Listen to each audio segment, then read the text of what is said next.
Até 313, então, a igreja foi perseguida, de modo que a temática do martírio volta frequentemente nos escritos de espiritualidade. Então, nós vamos encontrar nessa primeira fase muitas atas de martírio. Por exemplo, eu contei aqui semana passada as atas do martírio de Santa Perpétua, Santa Felicidade. O martírio, por exemplo, de São Policarpo de Esmirna, que foi queimado no anfiteatro de Esmirna, no norte na Turquia, né?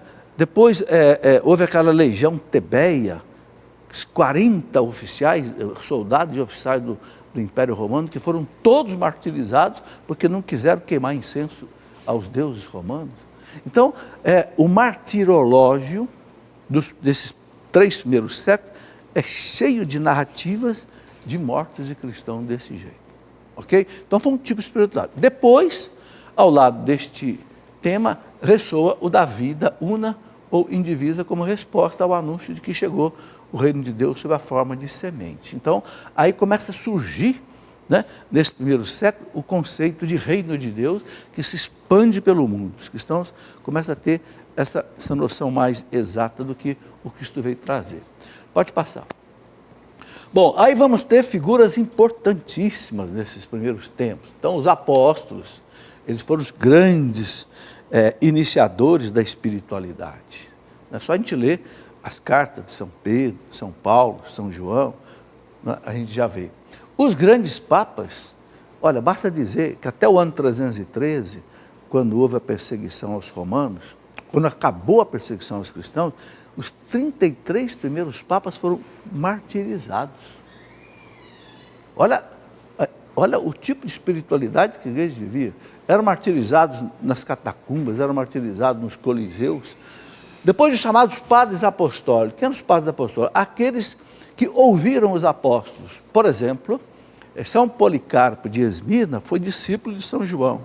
E discípulo de São Policarpo tinha Santo Irineu de Leão. Então, esses padres chamados apostólicos, eles ouviram os apóstolos.